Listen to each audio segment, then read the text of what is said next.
I'm delighted today to be joined by Simon Smith and John Lough.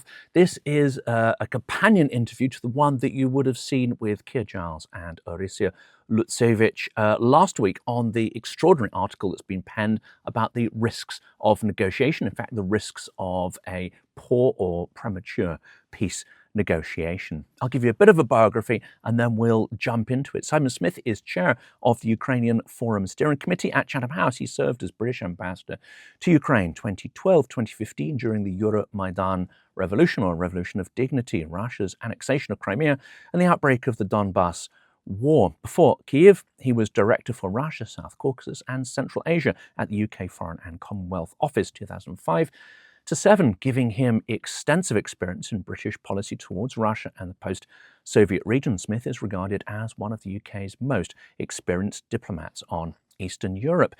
John Lough is an associate fellow in the Russia and Eurasia Programme at Chatham House since 2009 and head of foreign policy at the new Eurasian Strategies Centre, a London and Washington-based think tank. He began his career at the Soviet Studies, later Conflict Studies Research Centre, specialising in Soviet and Russian security policy. He has a long career spanning government, diplomacy, business and academia, and previously served as the first NATO representative based in Moscow following the end of the Cold War, where he worked on NATO-Russia relations during a formative period. I'm guessing both gentlemen probably are not welcome back to Moscow at this time. You'll find out why in this interview. Welcome to the podcast. Thank you very much. I say welcome back because you have graced the channel with your presence before.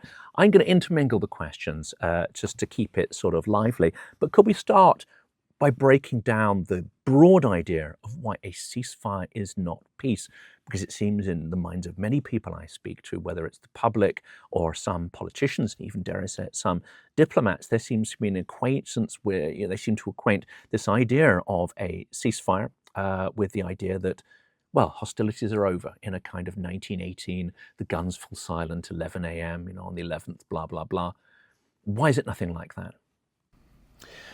Well, I think you've more or less answered your own question. A ceasefire actually it isn't a solution. It isn't an end of a conflict. Perhaps one of the most sort of glaring examples of a ceasefire that has not ended a war is the Korean Peninsula, where the Korean War has actually, technically speaking, legalistically speaking, not yet ended. The ceasefire was agreed in 1953, but here we are 73 years later, and the war has not yet been settled.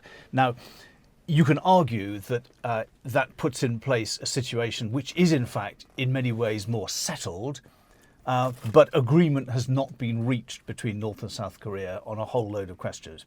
So moving that back to the Ukraine-Russia context, a ceasefire is, if you're lucky, if it's a good ceasefire, it may end up addressing some questions and it may end up providing a situation in which a settlement or progress towards a settlement, progress towards addressing all the questions that arise from the conflict can be helped and can be accelerated.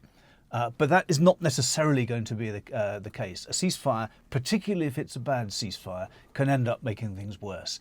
And that's why we set out to look at a few of those questions to say, what do we mean when we say, look, a ceasefire might sound on the face of it as if it's good news.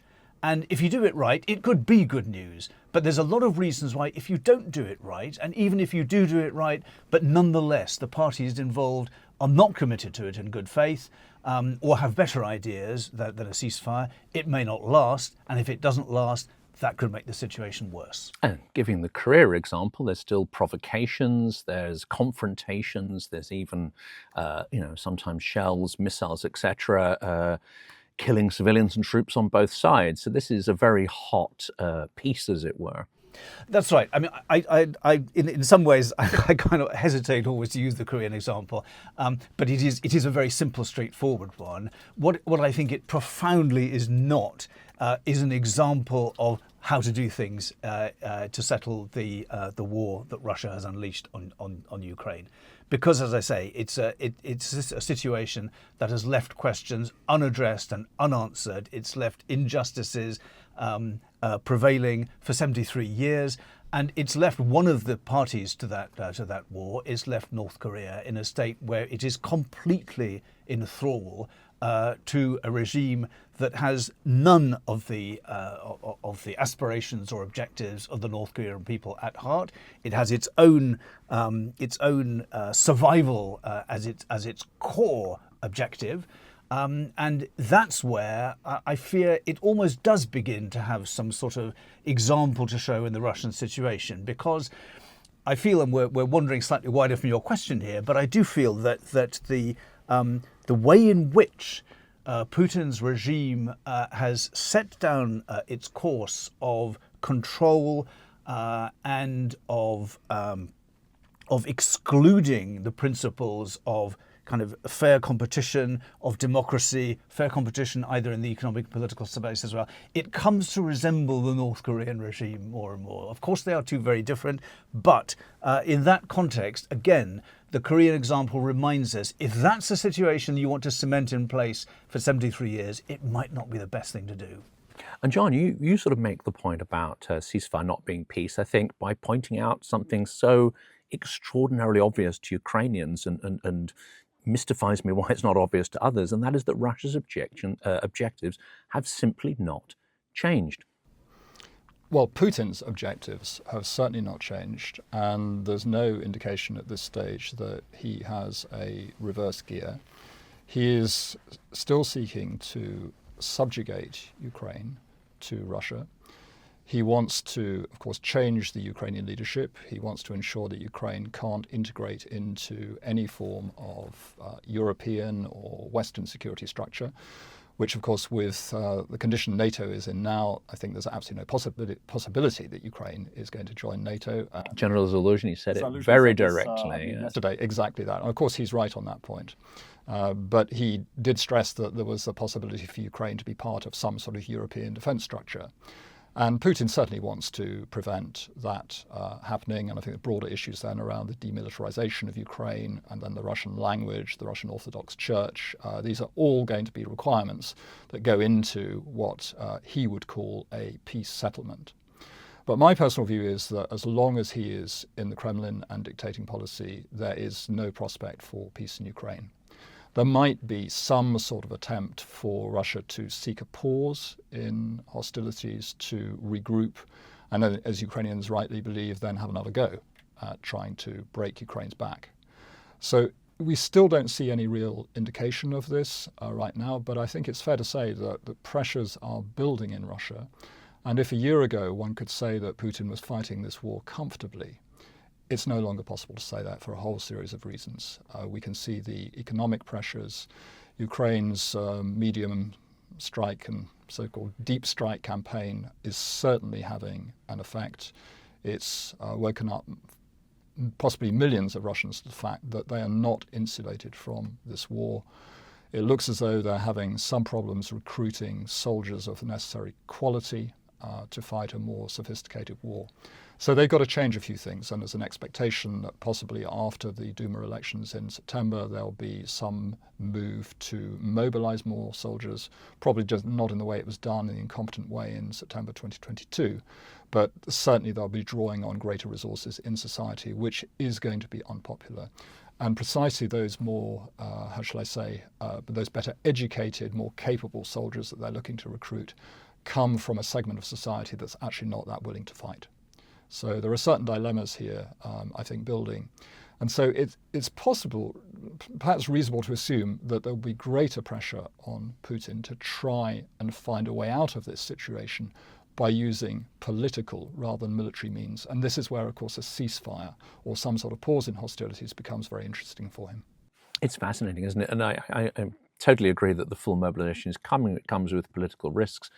Neither of you are military analysts, but you do know something of the Russian vertical. It seems that even if they push another 500,000 bodies into this, they have not embraced a change in military tactics. They have not embraced a change in military hierarchy. Does that give you some hope, in fact, that, this is another risk, isn't it, in that Ukraine may be in the ascendancy, even in the context of a mobilization. And this is the unspoken bit, which they probably can't articulate to allies, they may not want a ceasefire. Ukrainians may want actually to carry on and, in their terms, finish the job. I'd like maybe both of you to sort of have a crack at that, because it seems to me this is what many Ukrainians talk about, but there is a certain reticence to say this publicly and to allies.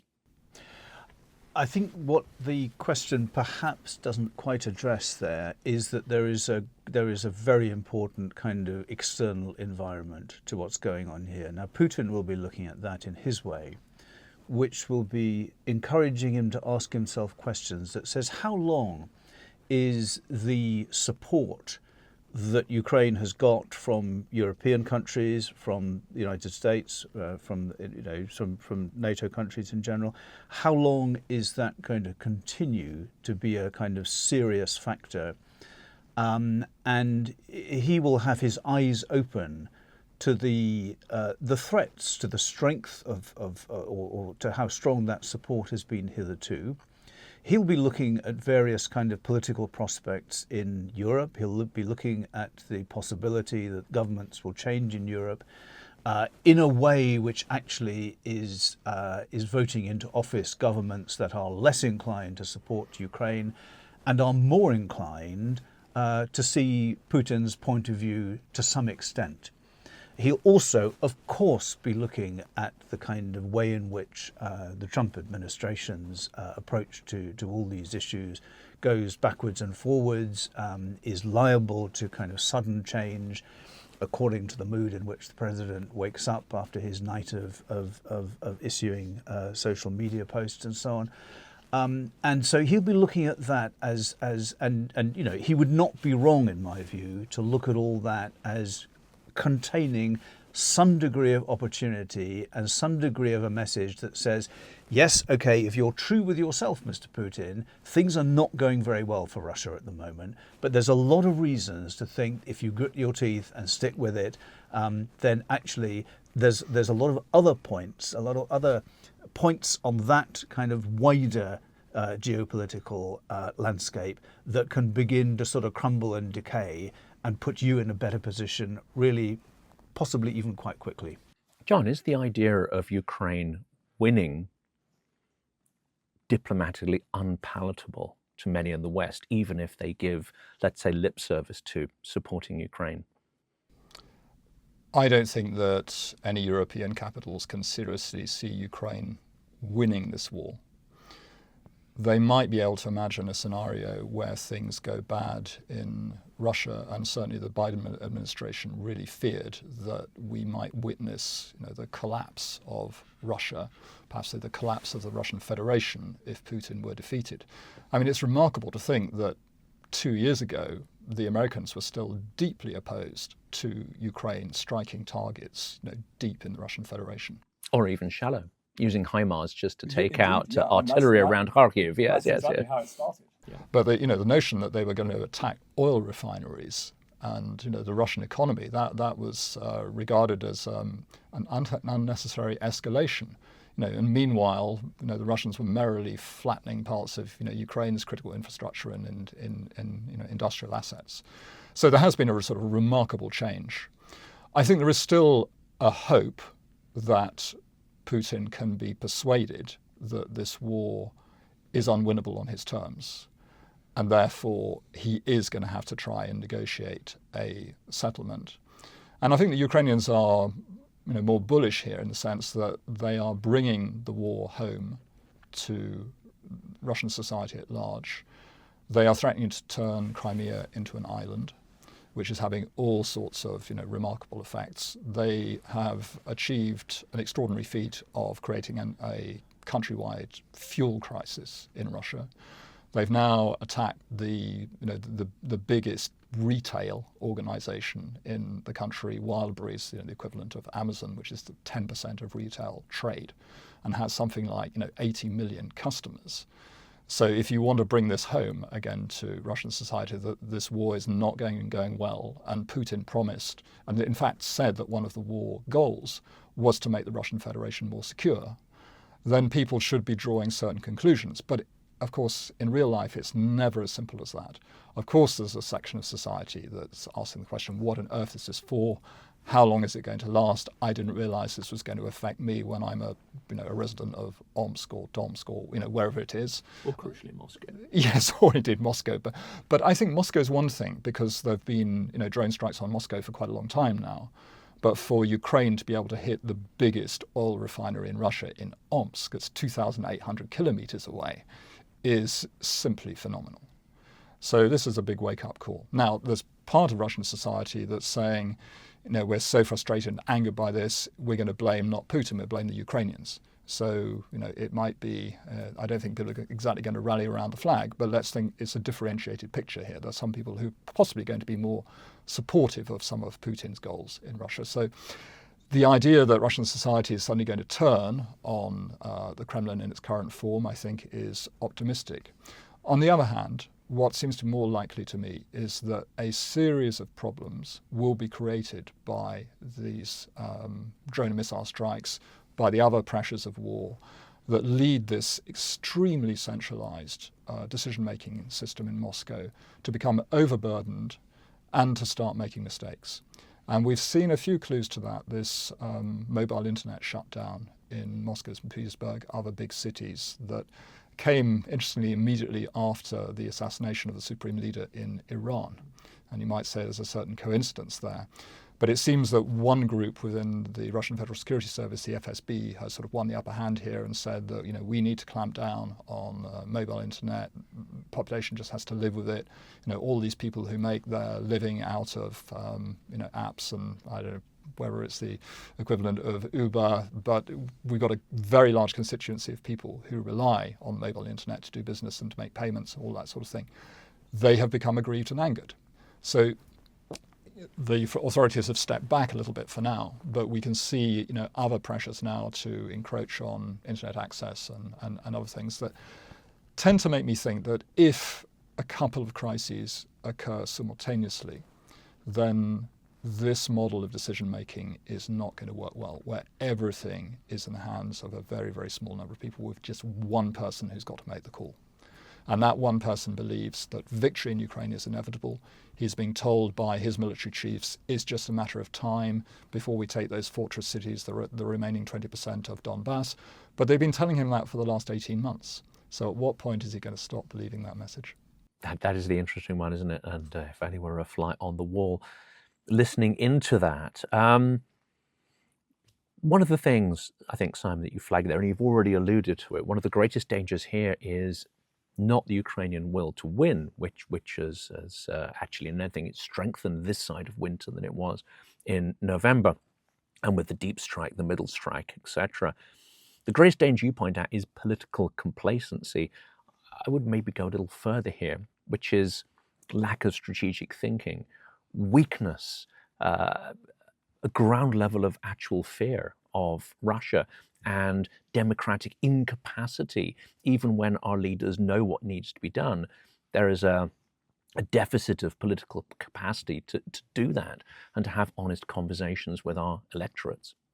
Well, I think it's clearly not a new situation that governments have this dilemma of looking at a lot of domestic issues landing on their plates and looking at the same time at their decisions. If it's been a government that has decided to support Ukraine, they're looking at the same time at the costs and also the perceived costs, the costs perceived by the population. They know that there are a lot of their voters out there who actually think that the decision that their government has made to support Ukraine in this war is a much bigger part of the sort of cost of living crisis. The cost of living crisis is again, it's debatable, the kind of the real dimensions of that, as distinct from the extent to which it's become a sort of political argument, not often underpinned by hard evidence, but the governments have this dilemma to say we've got these domestic issues showering onto our plates, and we know that there is a broad degree of support, or there's been a broad degree of support for our policy towards Ukraine so far, but we don't feel that's very robust. That's a support for that posture on Ukraine that is actually that we can rely on lasting into the future. We feel that's being challenged. And I think that it's that much more than any sense. I mean, I get a little bit fed up hearing people come here into Chatham House and sort of lecture audiences saying, isn't it? I think I'll quote one of our guests here who said, it looks as though the West only fears one thing more than a Russian victory, and that's a Russian defeat. And I frankly think that's nonsense. I don't think that's the problem. I think it is much more does lie in the word you used of complacency. And I think it's not a question of fear of Russian defeat. I think what is much more, and there is some of that around, but what is much more damaging and much more dangerous, I think, is you use the word palatability. I think it's not so much that any other kind of outcome is impalatable.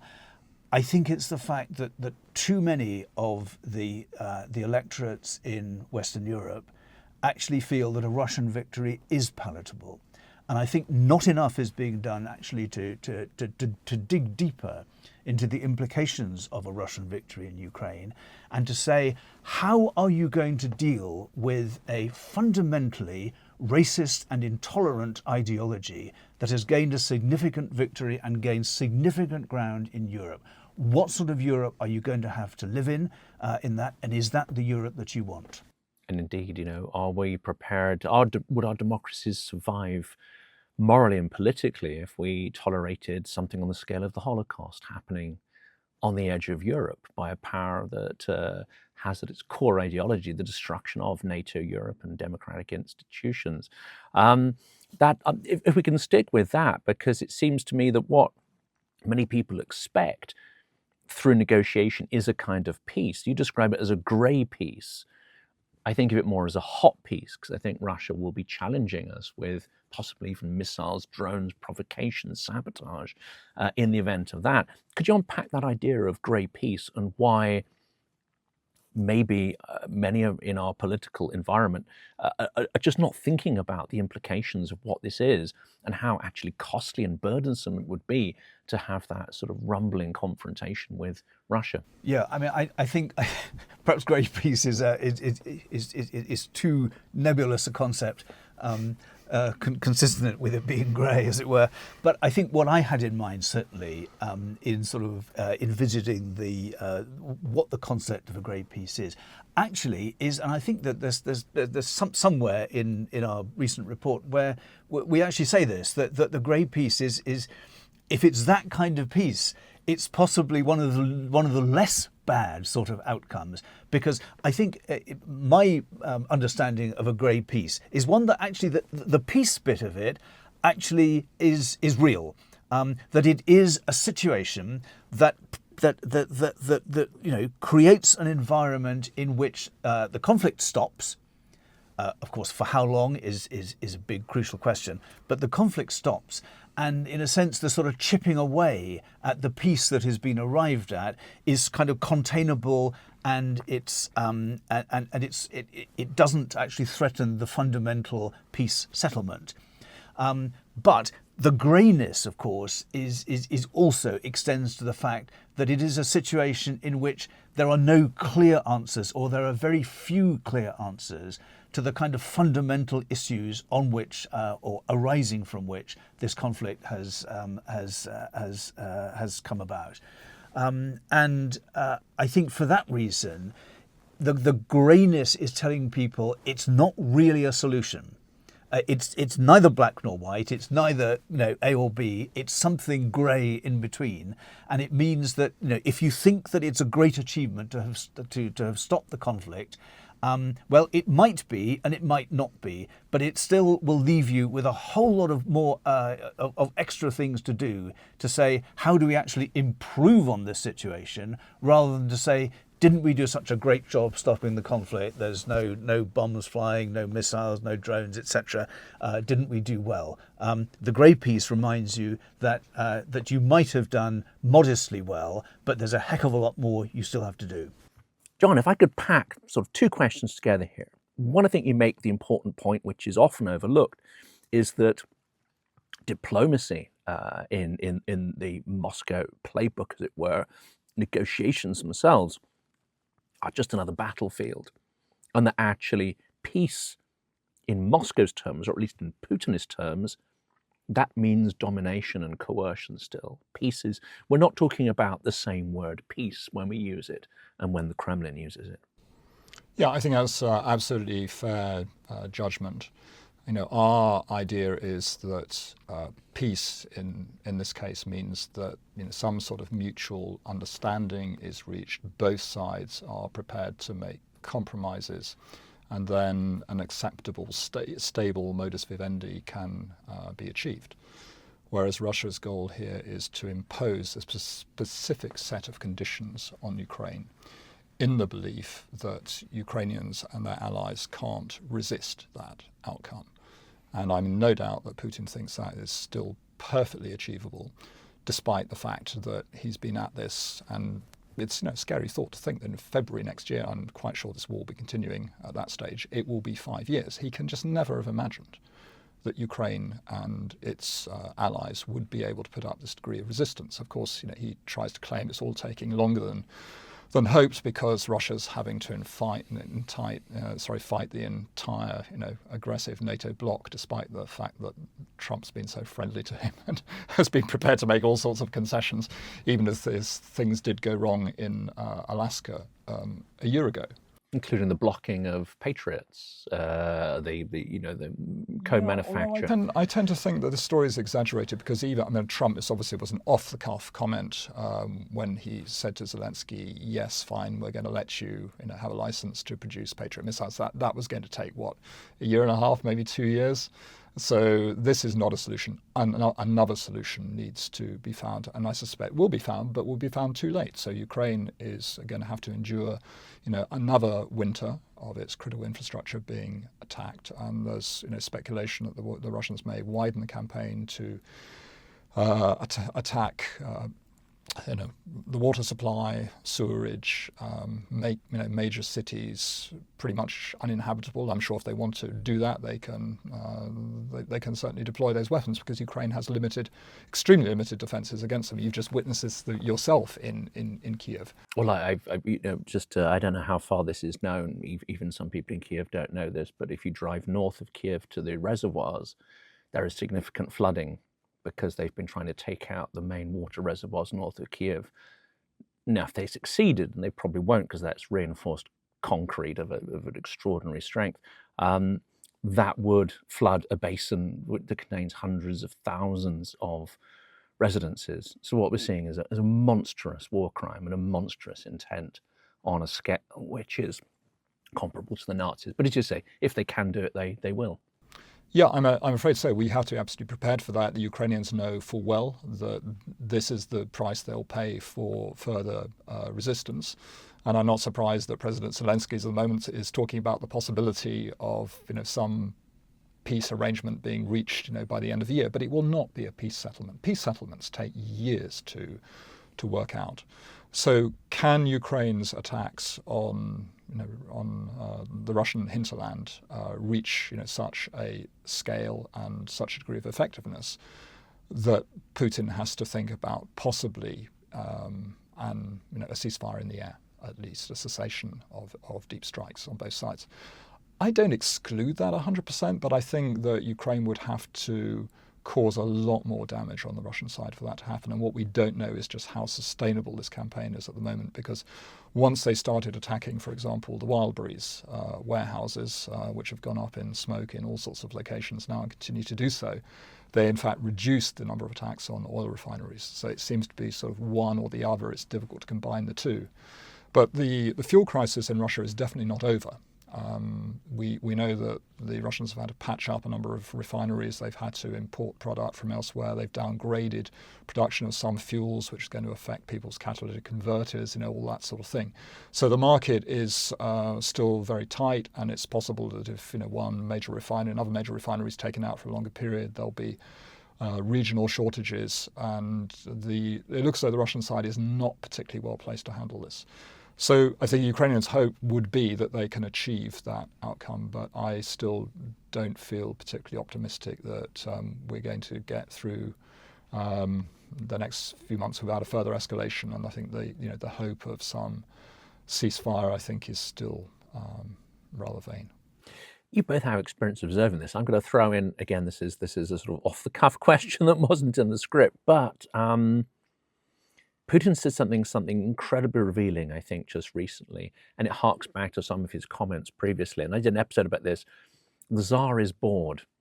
Essentially, the comment he made last week is, and he made it in such a glib fashion, what will we do when the war ends, implying that things will be so very boring. I rather fear that this is his world. His world did get very boring, and now he's had war, and we think of him as being, anxious about all this, and we think of him as thinking this is an existential threat, where actually this might just have brightened up his world a little bit. He's got these every day, bringing in little, booklets of we're striking this, we're doing that. This he may not be interpreting this reality in anything like the way we think he is. Well, let's remember, sorry if I may, and jump in there, Simon. I just reminded of what Angela Merkel said, I think, back in 2014, that Putin was living in a parallel universe. And he's most definitely continuing to do that. And he seems very comfortable there. He's sure that Russia is winning. He's sure that he is the guardian of Russia's interests, and that history is going to be very kind to him. He certainly sees himself as some sort of historical figure on a scale on a par with Peter the Great or Catherine the Great. He feels he's sort of right up there. So probably sees himself as perfectly infallible.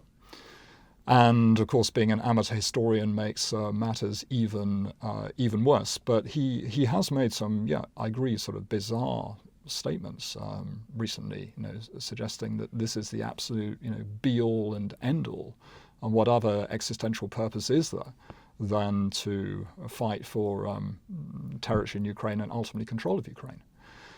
But to what extent he has the elite behind him, I think, is a really big question. There, we know that there's an element of society that's done well out of the war, but we suspect it's probably 15 to 20%.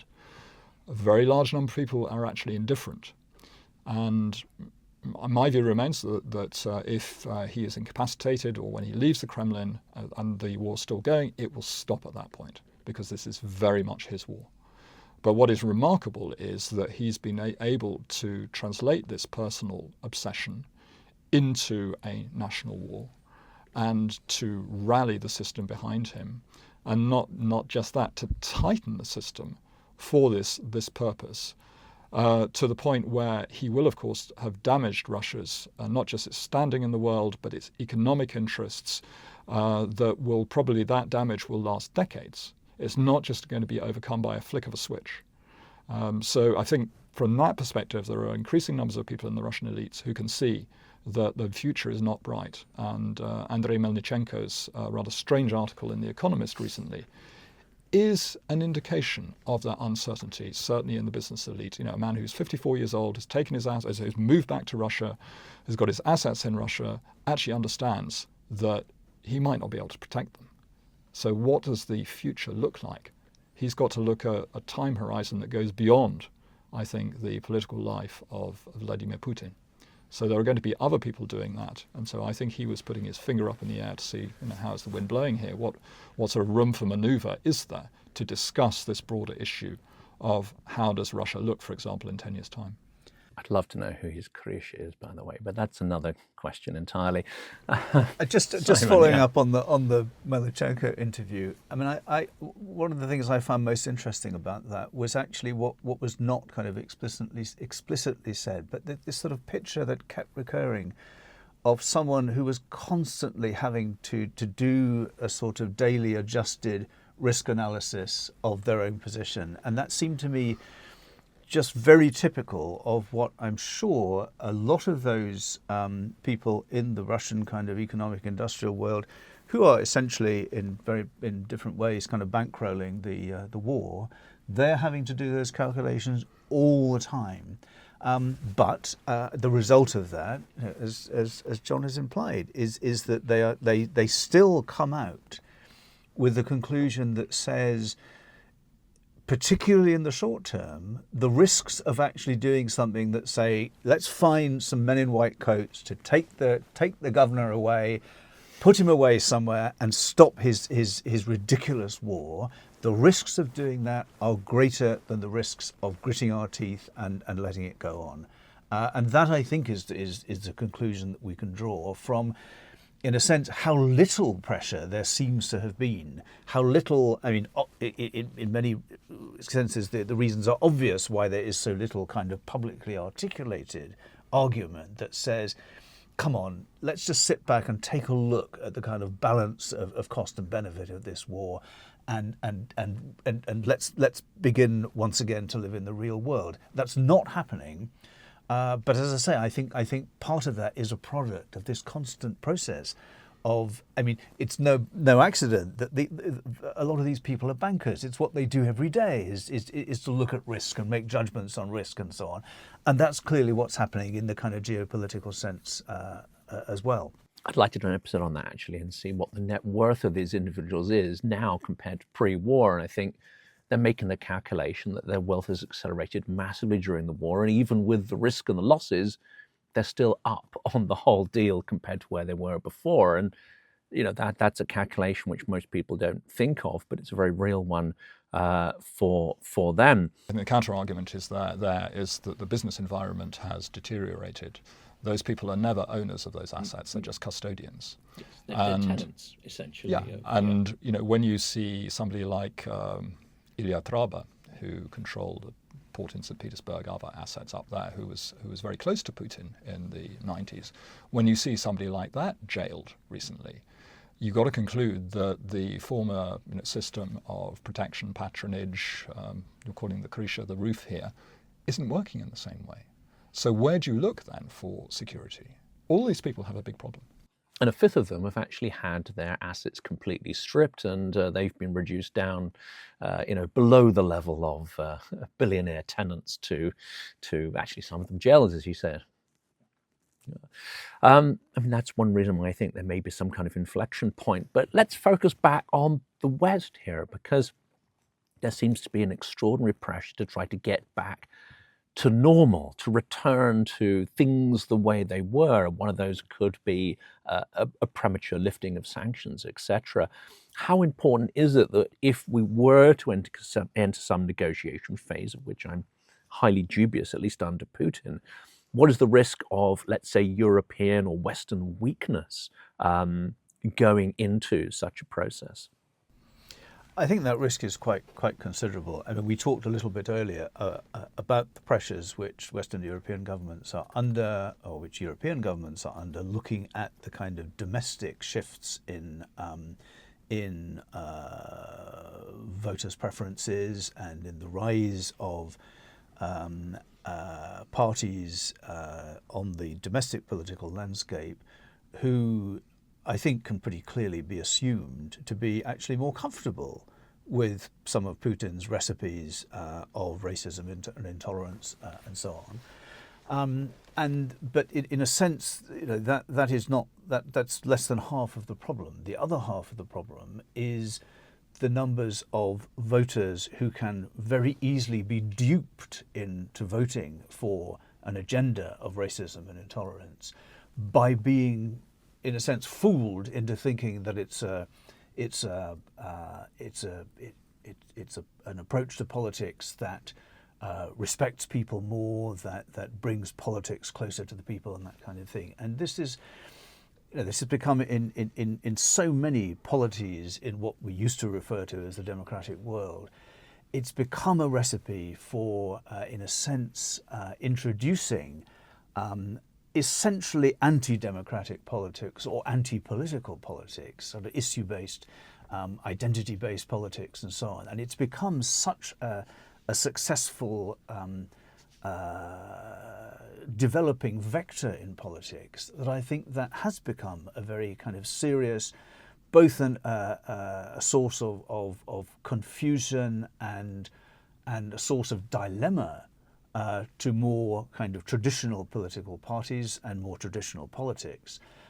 But I also think that it's become a great threat to precisely where your question was coming from, and addressing the question, does Europe actually have the kind of the strength and the clarity of vision actually to hang on to say, this is a war for which the outcomes for us are extremely important, and they could be quite disastrous for us if there are outcomes that include the victory of this appalling ideology.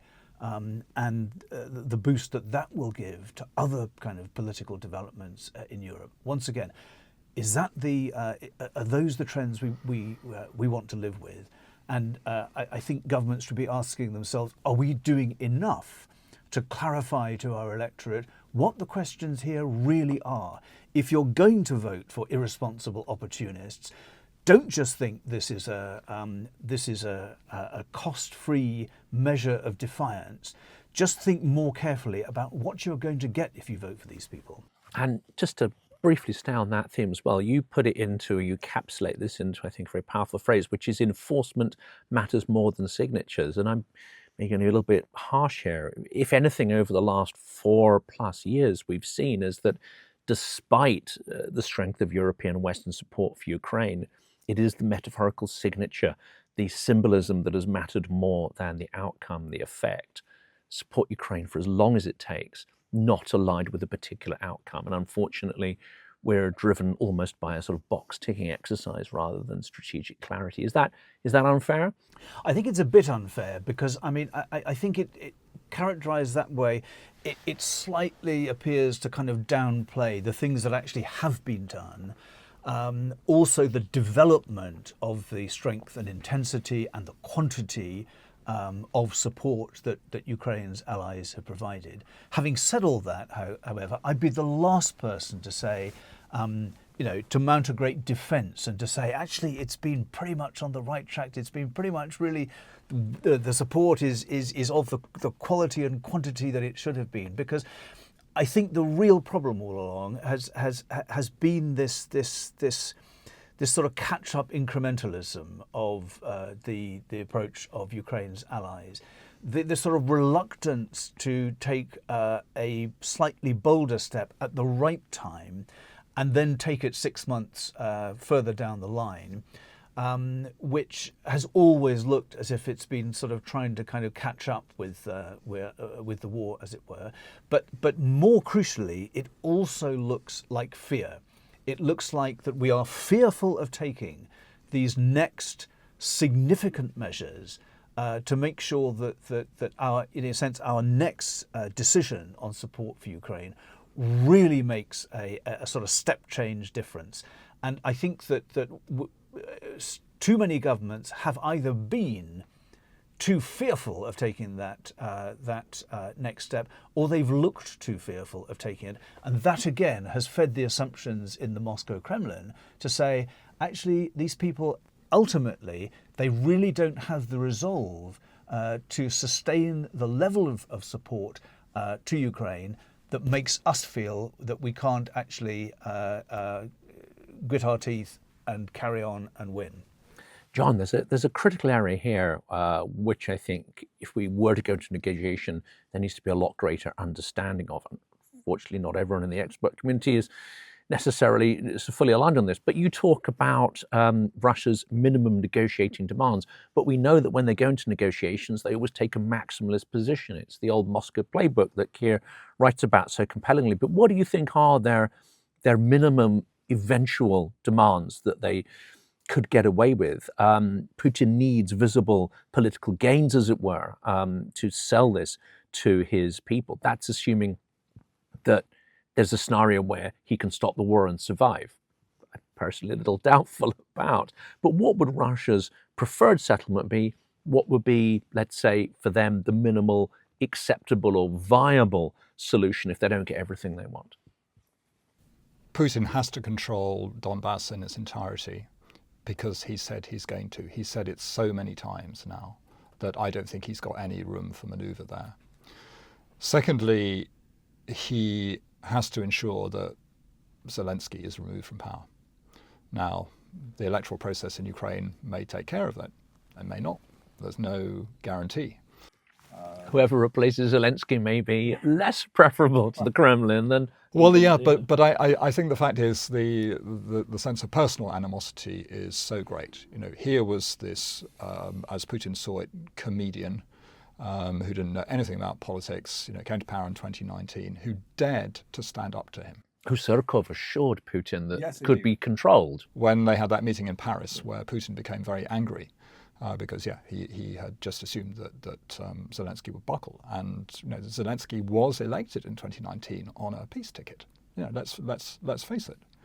So I think Putin has found this extraordinarily difficult to understand, and Zelensky has this ability to communicate with him in a mocking way. Very Ukrainian sort of sense of humour, but I think also very effective in also reaching other constituencies in Russia and in fact delegitimizing Putin in the process. So he has to go. Then I think the crunch issue is around Ukraine's ability to defend itself. So what degree of demilitarization are the Russians going to pursue?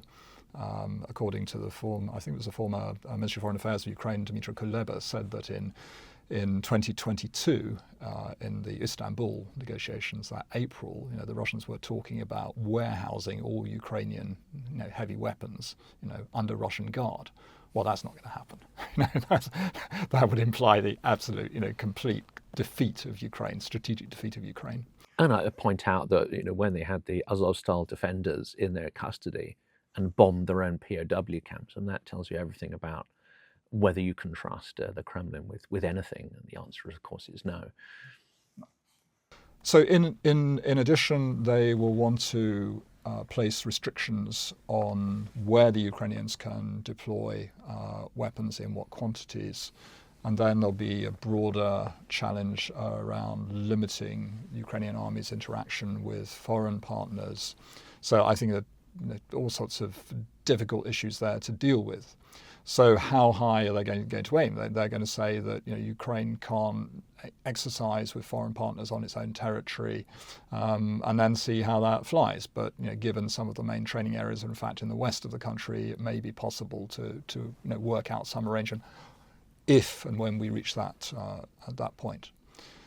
But I'm certain that Putin thinks that, you know, to impose his will, he's got to break through the defences in Donbas, the three fortress cities that I think are going to be more on the lips of Western commentators, of Druzhivka, Kramatorsk and Slavyansk, which have really held the line. Even Kupiansk is not quite taken yet, much to his chagrin. Yeah, it's again a mixed picture, and what's happening in Kostiantynivka is also a little bit unclear. But, you know, even achieving that over the next 2 years at the current rates of advance, I think would be a big challenge. So is he even going to be able to get... We're talking another 1 million to 2 million Russian casualties is one of the recent estimates of what it would take just to liberate in their terms, the Donbas.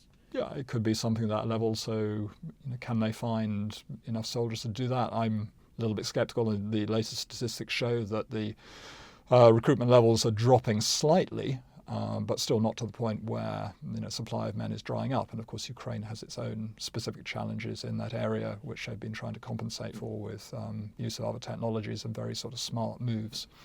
But it still feels as though this war could go on for a long while. So how does Putin achieve that decisive outcome on the battlefield that would then give him the negotiating leverage? Very difficult to say. I mean, I very much agree with what Simon said about the maybe the sort of lack of will and resolve on the part of Ukraine's Western partners. But I think they have been susceptible to Russian nuclear rhetoric and other notions that things could really get out of control. They've tried across Europe. They've tried to limit the scope of this war, though it's obvious there are hybrid and other sub-threshold activities are very much being employed at the moment, including, by the way, against the United Kingdom.